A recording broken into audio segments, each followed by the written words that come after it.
Oke. Moses tidak ngeh mungkin. Uta, bawa kita dalam doa yuk, Tak. Doa pembukaan. Ya, Ci. Oh, Moses Mari sudah siap? teman-teman. Sorry. Moses sudah siap belum?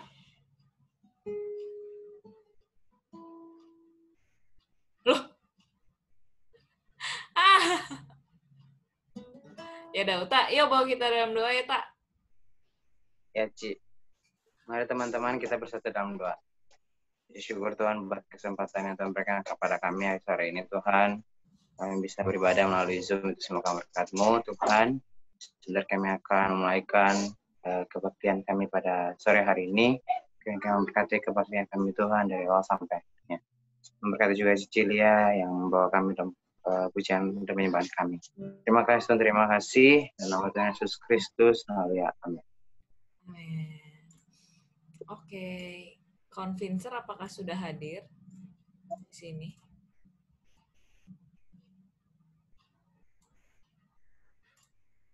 Bentar ya, teman-teman.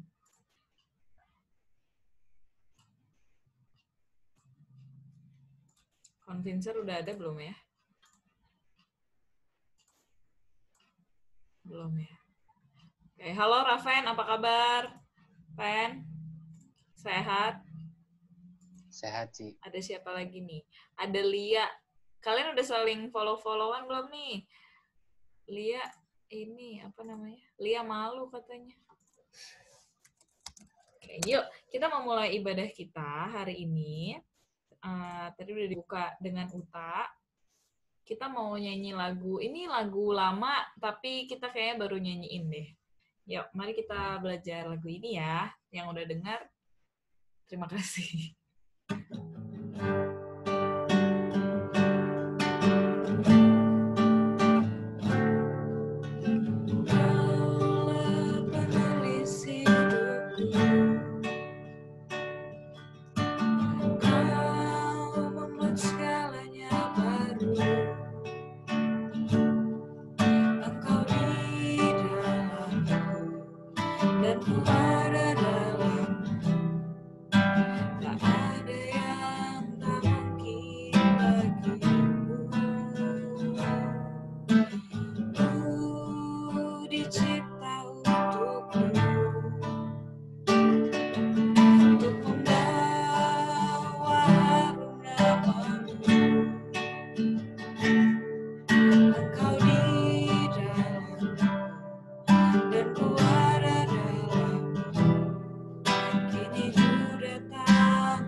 Mengabdikan hidupku sesuai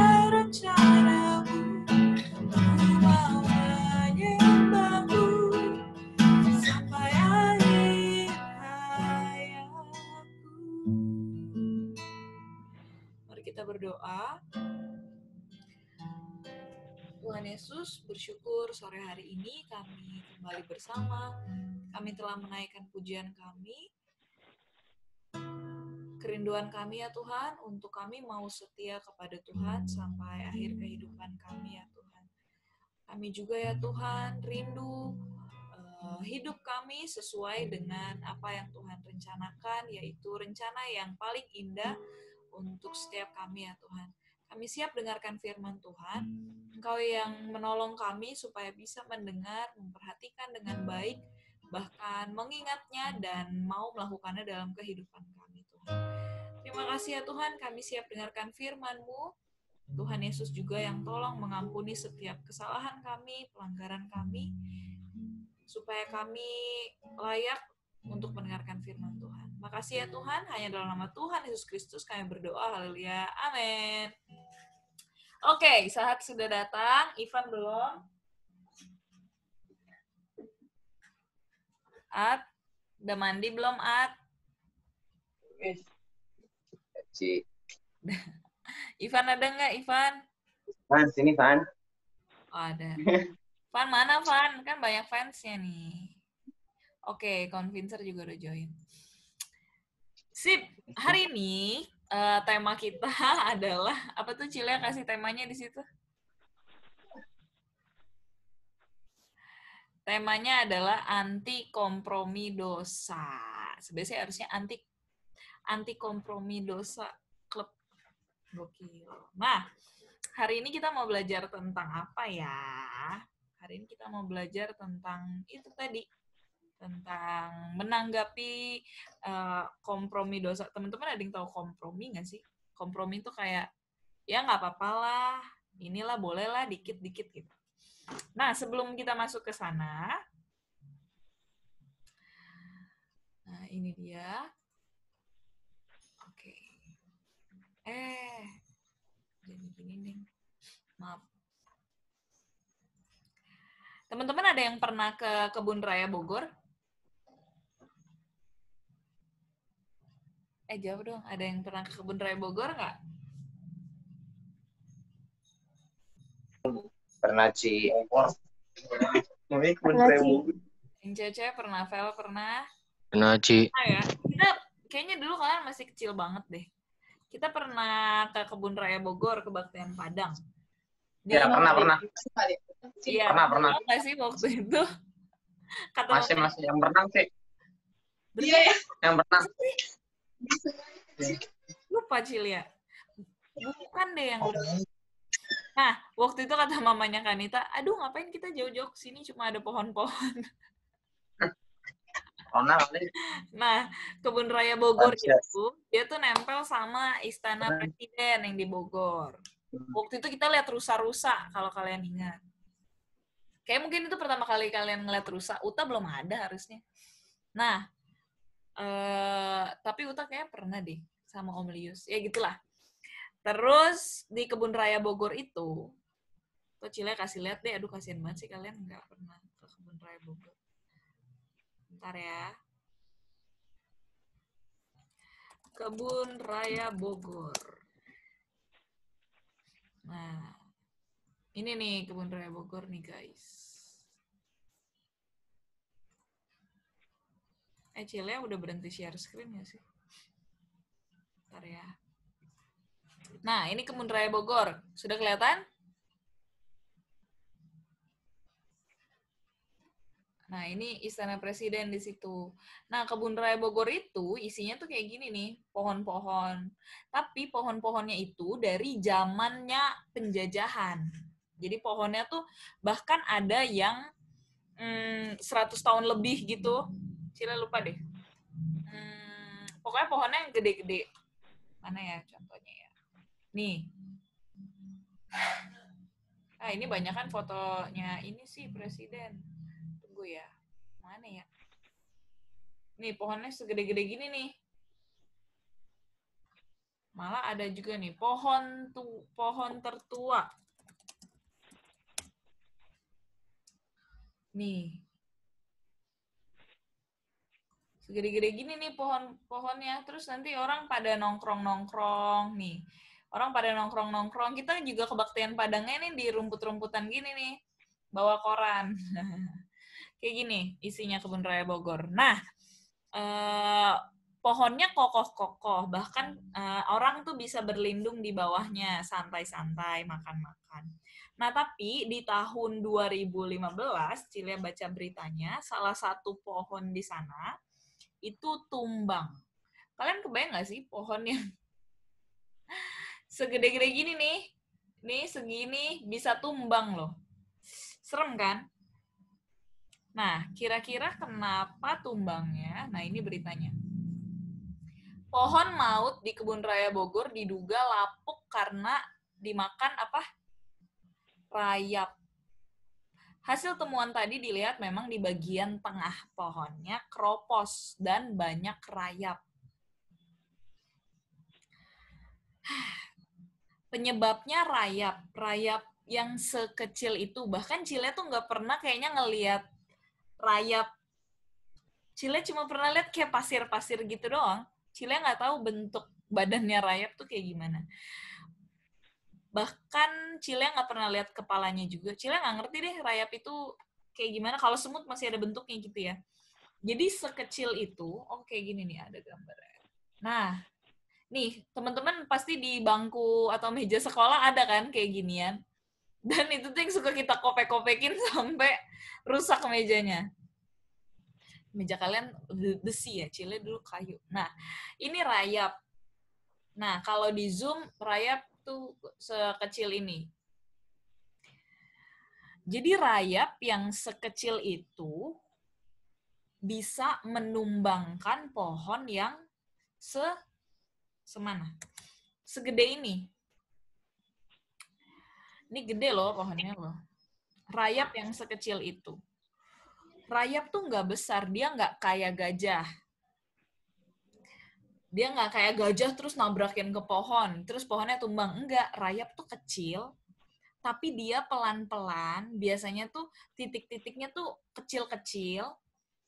Nih, yang coklat-coklat ini titiknya kecil-kecil, terus lama-lama jadi banyak. Dia pelan-pelan ngegrogotin pohon. Nah, kita juga bisa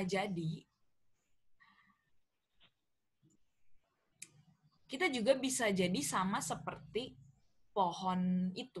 Kita selama bertahun-tahun dari sekolah minggu bertumbuh, dengar firman, ikut ibadah, belajar, bertumbuh, berdiri teguh pada iman kita. Bertahan baca firman, nulis ayat, dan lain sebagainya. Tapi tahukah teman-teman, kadang-kadang ada rayap di kehidupan kita. Apa itu rayap di kehidupan kita? Yaitu dosa-dosa yang kelihatannya kecil. Biasanya kita sebutnya tuh kompromi. Kebohongan-kebohongan kecil, ngomong-ngomong kasar kecil, kayak jadi imbuhan aja, anjing misalnya gitu. Biasanya kita sebut kompromi. Ngomong-ngomong kasar, bahkan rayap itu bisa jadi saat kita menilai orang lain yang lebih buruk dari kita. Kesannya kan baik ya. Kesannya kita lebih baik. Padahal mungkin itu bisa jadi rayap. Yang juga contoh lainnya adalah mungkin nonton iklan di game. Sebenarnya iklannya cuma lewat doang, tapi kitanya tuh ngebayangin, akhirnya nyari di YouTube, apa misalnya, porn apa, dosa-dosa yang kelihatannya kecil. Hati-hati itu bisa jadi rayap yang bisa menjatuhkan pohon yang besar. Gak peduli kita mau udah nulis ayat tiap hari, mau jadi pelayan di gereja, jadi anak manis, tapi kalau kita membuka diri dengan hal-hal kecil, rayap-rayap itu bisa pelan-pelan menggerogoti. Cuma minggu ini kok nggak dengar firman, kan minggu depan dengar lagi. Jangan sampai itu jadi rayap yang hari ini kita disuguhkan, teman-teman tahu disuguhkan nggak? Kita diberikan tontonan di YouTube atau bahkan kadang kita salah download terus ada iklan porno dan lain sebagainya. Atau mungkin ada opa-opa Korea nonton drama Korea terus ada adegan-adegan kissingnya lah, ada adegan-adegan seperti sedikit ngomong kasar boleh, lihat cewek-cewek baju terbuka nggak apa-apa, nonton anime cium-ciuman nggak apa-apa, tapi hati-hati itu pelan-pelan bisa membuat kita jatuh ke dosa selanjutnya. Mengapa itu bisa masuk dalam dosa? Karena kita memuaskan hawa nafsu kita, bukan sedang mengikuti kehendak Tuhan.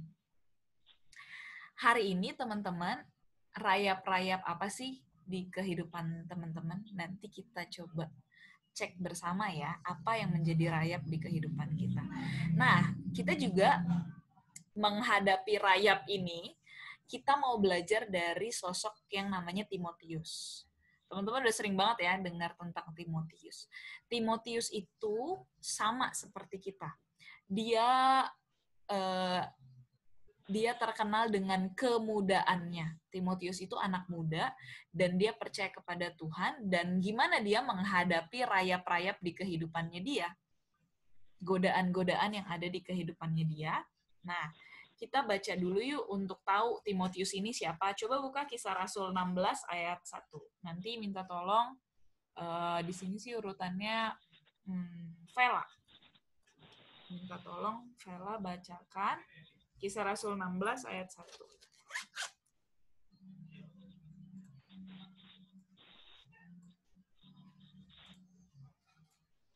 Sampai 3.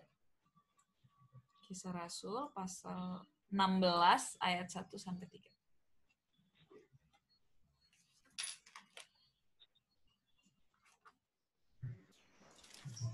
Kisah Rasul 16 ayat 1 sampai 3.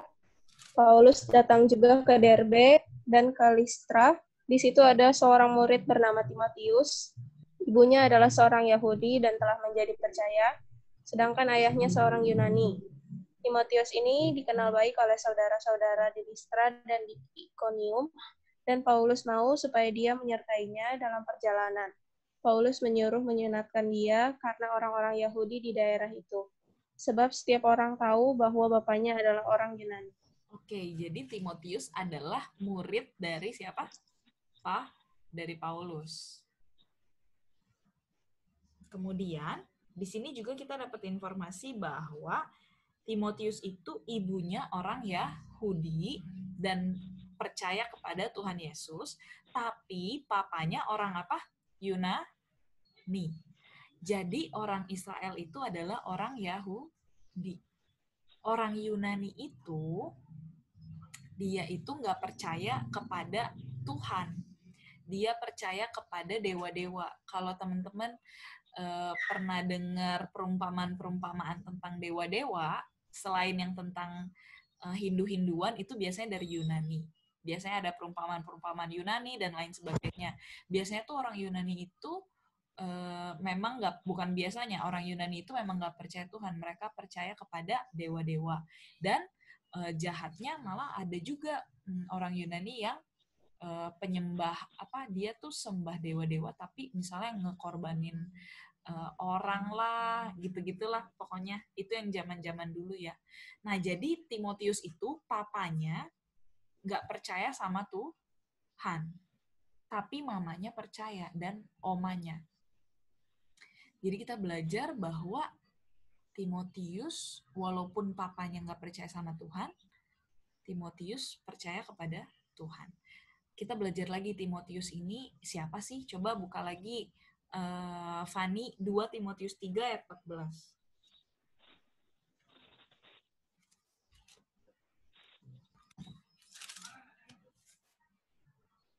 Dua Timotius 3 ayat 14.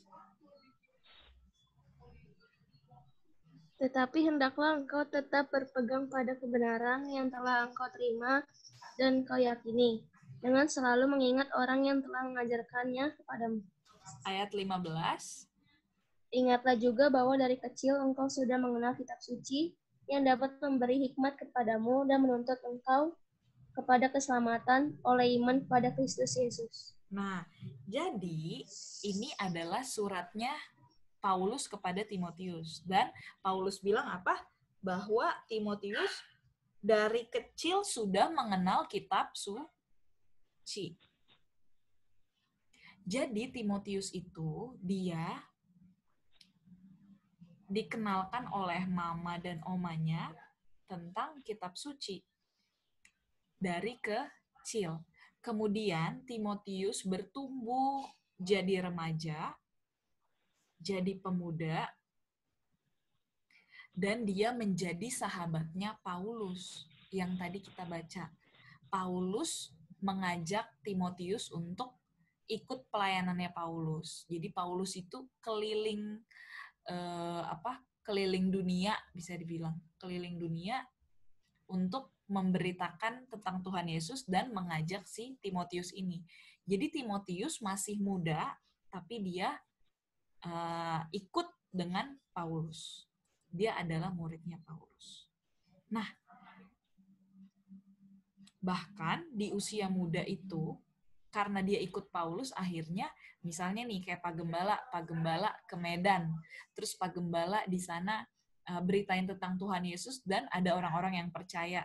Nah, nanti muridnya Pak Gembala itu, yaitu Timotius, misalnya muridnya Pak Gembala, Raven akhirnya ditugasin di sana, kamu jadi gembala ya di sana. Nah, kira-kira Timotius kayak gitu. Dan Timotius itu pada usia muda, dia udah jadi gembala. Hari ini, Cilia mau bilang, teman-teman yang ada di sini, khususnya teman-teman yang dari kecil sekolah minggu, adalah Timotius masa kini. Kita sudah mengenal kitab suci dari kecil. Kita udah percaya Tuhan Yesus dari kecil. Dan Cilia juga berdoa kiranya teman-teman juga sama seperti Timotius yang taat sampai akhir, mengikut jalan Tuhan sampai akhir. Timotius kelihatannya adalah pohon yang besar ya, karena dia percaya Tuhan dari kecil sampai mudanya ikut pelayanan, terus sampai akhir hidupnya juga Timotius nggak pernah diceritakan dia meninggalkan Tuhan. Nah, Timotius padahal sama kayak kita, masih muda, bahkan papanya nggak kenal sama Tuhan. Dan tentunya pasti banyak godaan di sekeliling Timotius. Gimana ya, kok dia bisa bertahan ya? Salah satu rahasianya adalah karena Timotius selalu dinasehati oleh Paulus. Jadi, nasihatnya Paulus itu yang ditaati oleh Timotius mungkin itu seperti pembasmi rayap, pembasmi hama untuk Timotius. Nah, kita mau belajar nasihatnya Paulus. Kita cuma mau belajar dari beberapa ayat. Yuk kita baca 2 Timotius 2 ayat 20. Raven baca. 2 Timotius 2 ayat 20 sampai 23. Ini adalah nasihat Paulus kepada Timotius. 2 Timotius 2 ayat 20. Dalam rumah yang besar bukan hanya terdapat perabot dari emas dan perak, melainkan juga dari kayu dan tanah. Yang pertama dipakai untuk maksud yang mulia dan yang terakhir untuk maksud yang kurang mulia. Lanjut, Ci. Lanjut sampai 23. Ci.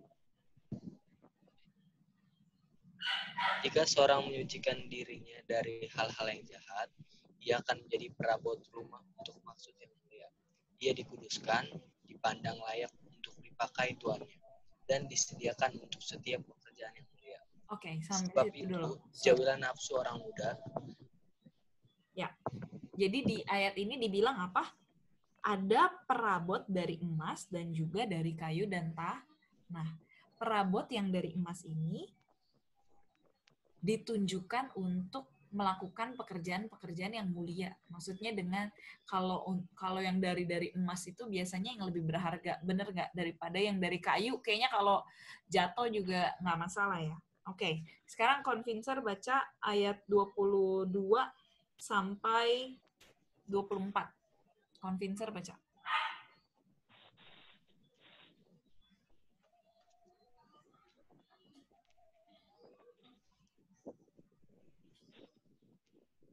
Convincer nge-lag ya? Enggak.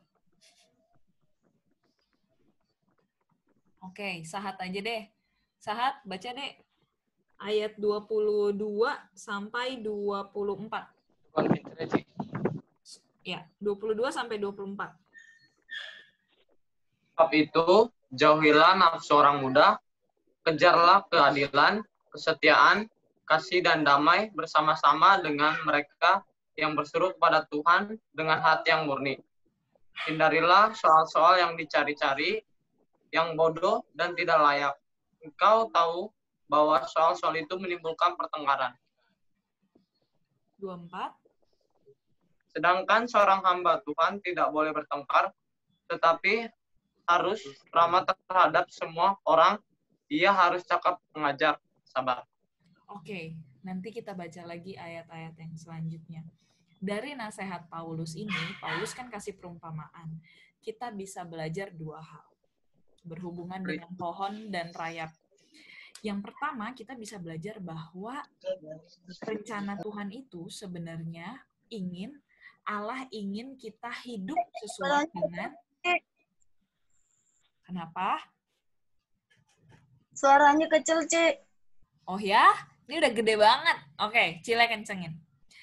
Dari nasihat Paulus, kita bisa belajar beberapa hal. Yang pertama, sebenarnya Tuhan itu telah merencanakan kita untuk hidup sesuai dengan rencana yang paling indah. Tuhan pengen sebenarnya hidup kita itu seperti perabot yang, apa tadi katanya, terbuat dari emas dan perak. Ditunjukkan untuk melakukan tugas-tugas yang mulia. Seperti pohon, Tuhan juga pengen kita tuh jadi alat yang mulia. Bisa jadi tempat teduh untuk orang lain, dan lain sebagainya. Nah, gimana bisa mencapainya? Yaitu di ayat 21. Jika seorang menyucikan dirinya dari hal-hal yang jahat. Itu yang kita perlu lakukan. Seperti pohon, kita juga harus dirawat. Ada pembasmi hama. Bagaimana menyucikan dirinya? Yaitu dengan hidup dalam firman Tuhan. Kita harus sadar bahwa Tuhan, saya sering jatuh dalam dosa nih. Maka kita harus berdoa supaya minta tolong sama Tuhan. Tuhan, tolong dong supaya saya bisa kuat. Tapi teman-teman jangan lupa, sekali lagi, ada iblis yang pengennya itu kita tuh nggak sesuai dengan rencananya Tuhan. Iblis tuh inginnya tuh memisahkan kita dari Allah. Bagaimana iblis memisahkan kita dari Allah? Yaitu dengan membuat kita melakukan dosa. Karena Allah tidak bisa bersatu dengan dosa. Jadi, dosa adalah akal-akalannya iblis supaya kita jauh dari Tuhan dan hidup kita hancur. Iblis datang dengan rayap-rayap, yaitu dosa-dosa yang terlihat kecil. Bohong-bohong kecil, ngomong-ngomong kasar sedikit, menghakimi orang, bahkan nonton porno sedikit-sedikit. Perlahan-lahan iblis mencoba untuk menggerogoti kehidupan kita. Dari ayat ini juga kita bisa belajar yang kedua, yaitu kita harus menggunakan pembasmi hama ala Paulus. Apa tuh pembasmi rayap ala Paulus? Yaitu di ayat 22.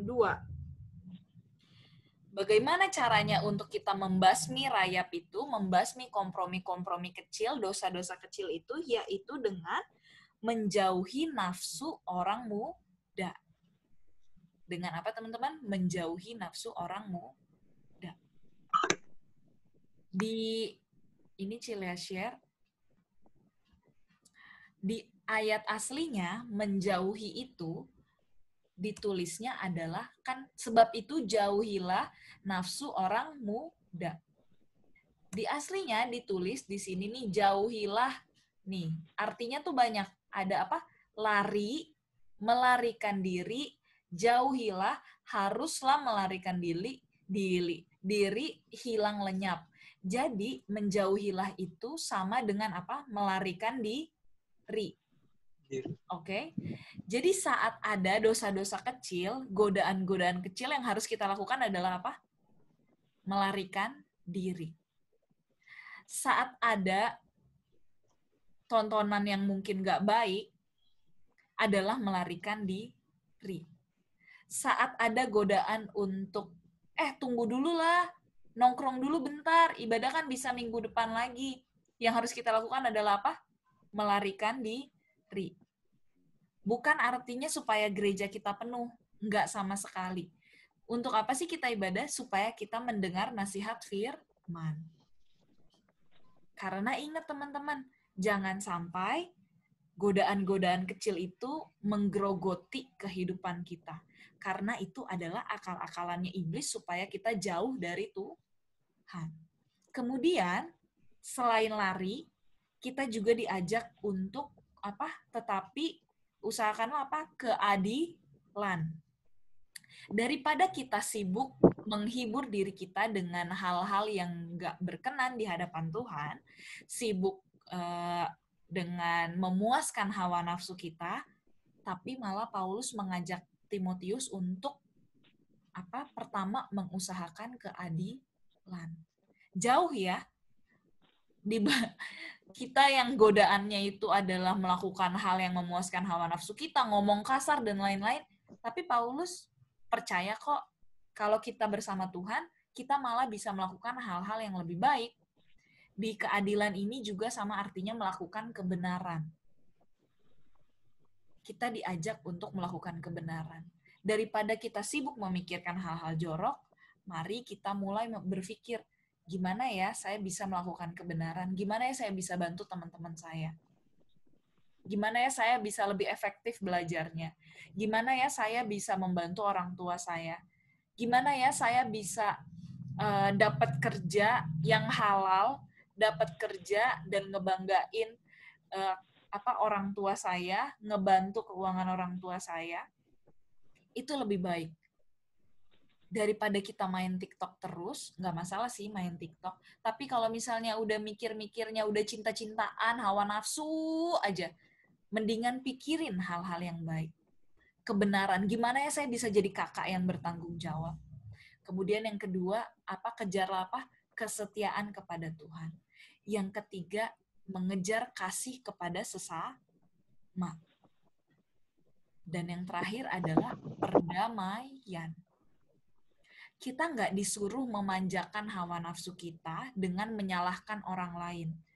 Ih, Kak, dia gini, dia gitu, dia gini, dia gitu. Itu kita sedang memanjakan perasaan kita dengan menyalahkan orang lain. Tapi, kitalah alat yang mulia. Kita yang seharusnya membawa kedamaian.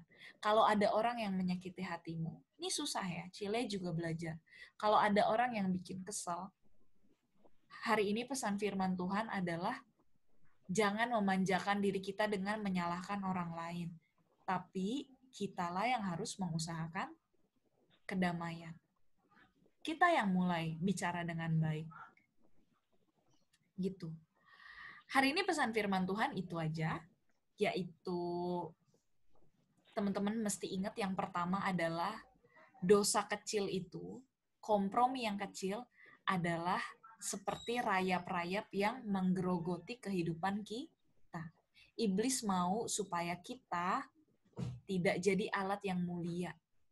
Tuhan rencanain teman-teman kerja, menjadi Daniel-Daniel di tempat kerja, tapi iblis maunya adalah teman-teman jadi pengangguran, luntang-lantung, anak-anak nggak keurus, itu yang iblis mau. Jangan sampai kita masuk ke sana. Kemudian, bagaimana cara membasmi rayapnya? Yaitu dengan lari dari hawa nafsu. Kemudian, mengusahakan apa aja? Keadilan, kesetiaan, kasih, dan damai. Bahkan di ayat 25 dibilang apa? Hamba Tuhan jangan bertengkar. Tetapi harus ramah. Ini bukan paksaan, tapi kalau kita hidup bersama Tuhan, itu akan keluar dengan sendirinya. Bukan berarti, lu kan Kristen, lu mesti gini. Enggak. Hidup aja dengan firman. Di setiap baca firman Tuhan dimaknai. Tuhan, hari ini saya nulis ayat dari Amsal. Bodohlah orang yang cepat berkata-kata. Oh, berarti mungkin Tuhan maunya aku nggak terlalu banyak ngomong ya untuk ngejatuhin orang. Misalnya dapat ayat, belajarlah dari semut. Oh, Tuhan berarti maunya saya lebih rajin ya. Itu namanya hidup dalam firman. Sekian firman Tuhan hari ini. Cilia tutup kita dalam doa. Yuk. Mari kita berdoa. Tuhan, bersyukur untuk firman Tuhan sore hari ini. Kami diingatkan kembali bahwa iblis tidak mau kami mengikuti rencana Tuhan yang paling indah. Iblis mau kehidupan kami hancur. Maka ada rayap-rayap, yaitu dosa-dosa kecil yang menggoda kami, Tuhan. Dan kami hari ini belajar, kami mau minta tolong kepada Tuhan untuk Tuhan yang menguatkan kami supaya kami bisa lari dan juga kami bisa melakukan hal-hal yang lain, yaitu mengasihi sesama kami. Kami juga belajar untuk melakukan kebenaran. Makasih ya Tuhan, Tuhan yang tolong kehidupan kami. Setelah ini pasti ada banyak pencobaan, baik dari internet, dari kehidupan kami sehari-hari, tapi kami akan mengingat firman Tuhan hari ini. Makasih Tuhan, Engkaulah yang menyertai kami, hanya dalam nama Tuhan Yesus Kristus kami berdoa, haleluya, amin. Oke teman-teman, ini udah mau habis. Nanti Cilia akan ada kasih teman-teman aktivitas, yaitu nanti lihat di grup ya. Oke, semuanya cek di grup ya, ada aktivitas apa. Oke, sehat-sehat semua. Tuhan memberkati. Thank you ya. Jangan lupa cuci tangan. Dah, bilang dadah dulu ke yang lain. Bye. Bye. Bye. Berkati.